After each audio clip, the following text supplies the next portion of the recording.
Hello student.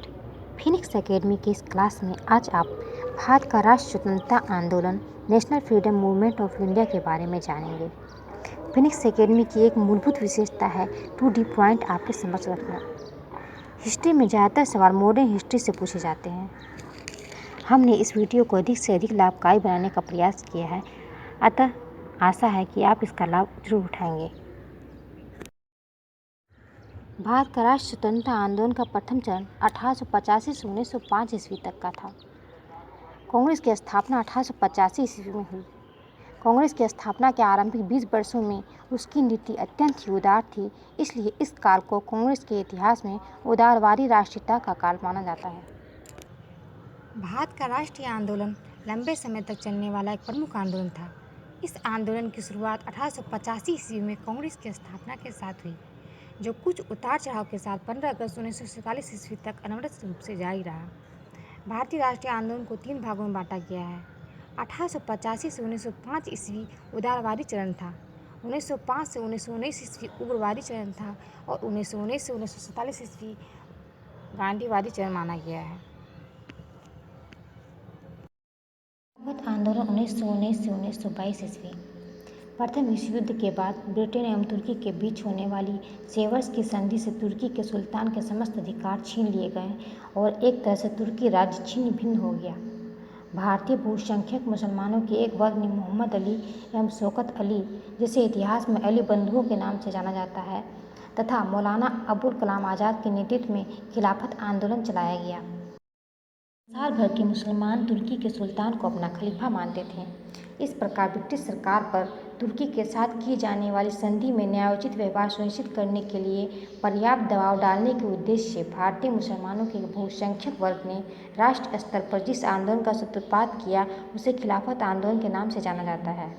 23 नवंबर 1919 को दिल्ली में अखिल भारतीय खिलाफत कमेटी का अधिवेशन हुआ और गांधी जी इस अधिवेशन की अध्यक्षता किए। 1918 से 1919 ईस्वी के मध्य भारत में खिलाफत आंदोलन मौलाना मोहम्मद अली, शौकत अली एवं अबुल कलाम आज़ाद के सहयोग से जोर पकड़ा। सितंबर 1919 में खिलाफत कमेटी का गठन हुआ। दिल्ली में 25 नवंबर 1919 को होने वाली खिलाफत कमेटी के सम्मेलन की अध्यक्षता महात्मा गांधी ने की। गांधी जी के कहने पर एक शिष्टमंडल, जिसके नेता डॉक्टर अंसारी थे, वायसराय से मिलने के लिए इंग्लैंड गए। मार्च 1920 में मौलाना शौकत अली, मोहम्मद अली के नेतृत्व में एक शिष्टमंडल इंग्लैंड गए और पर ये दोनों लक्ष्य की प्राप्ति में असफल रहे। 20 जून 1920 को इलाहाबाद में हिंदुओं मुसलमानों की संयुक्त बैठक में असहयोग के अस्त्र को अपनाए जाने का निर्णय लिया गया। 31 अगस्त 1920 को खिलाफत दिवस के रूप में मनाया गया। खिलाफत आंदोलन 1924 ईस्वी में उस समय समाप्त कर दिया गया जब मुस्तफ़ा कमाल पाशा के नेतृत्व में बनी सरकार ने खलीफा का पद समाप्त कर दिया। असहयोग आंदोलन 1920 से 22। रोलेट एक्ट, जलियांवाला बाग हत्याकांड एवं खिलाफत के उत्तर में गांधी जी ने 1 अगस्त 1920 ईस्वी को असहयोग आंदोलन प्रारंभ किए। सितंबर 1920 में कलकत्ता के विशेष अधिवेशन और पुनः 1920 ईस्वी में नागपुर अधिवेशन में कांग्रेस द्वारा इसका समर्थन किया गया।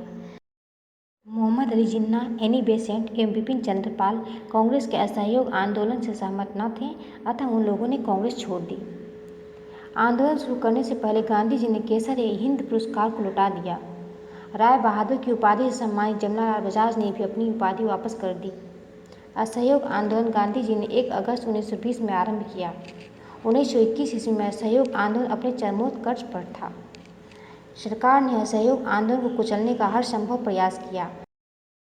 4 मार्च 1921 को ननकाना के एक गुरुद्वारे में, जहां पर शांतिपूर्ण ढंग से सभा का संचालन किया जा रहा था, अंग्रेजी सेनाओं द्वारा गोली चलाए जाने के कारण वहां 70 लोगों की जानें गई।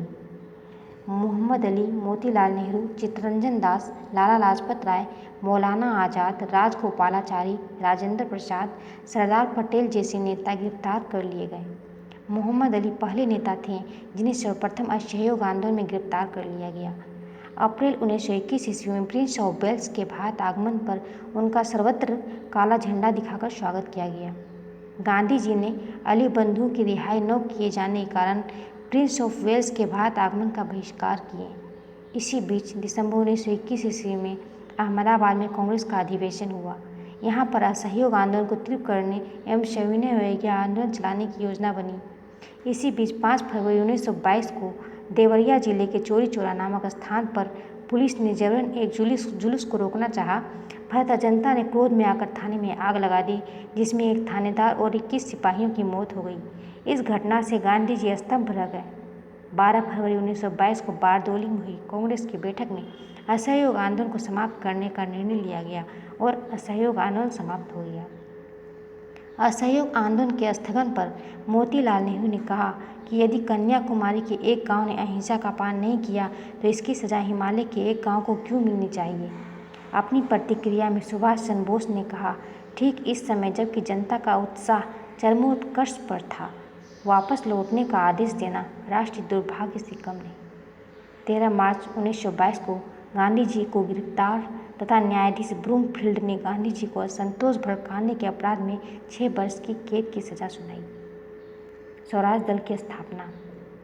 गांधी जी के ढुलमुल तरीके से दुखी होकर 1923 ईस्वी में चित्तरंजन दास एवं मोतीलाल नेहरू ने सुझाव दिया कि विधान परिषदों का बहिष्कार करने के बदले उनमें प्रवेश कर असहयोग आंदोलन चलाया जाए। इस सुझाव को राजगोपालाचारी, राजेंद्र प्रसाद अंसारी, वल्लभ भाई पटेल जैसे कट्टर गांधीवादियों ने नहीं माना, अतः उन्हें अपरिवर्तनवादी कहा गया। गया में आयोजित कांग्रेस अधिवेशन में अपने एक गुट की हार स्वीकार करते हुए चित्तरंजन दास ने कांग्रेस के अध्यक्ष पद और मोतीलाल नेहरू ने महामंत्री पद से त्याग दिया। 1 जनवरी 1923 ईस्वी को चित्तरंजन दास ने मोतीलाल नेहरू, विट्ठल भाई पटेल, मदन मोहन मालवीय और जयकर के साथ मिलकर इलाहाबाद में कांग्रेस के खिलाफ स्वराज पार्टी की स्थापना की, जिसके अध्यक्ष चित्तरंजन दास और सचिव मोतीलाल नेहरू बनाए गए। Like and subscribe please.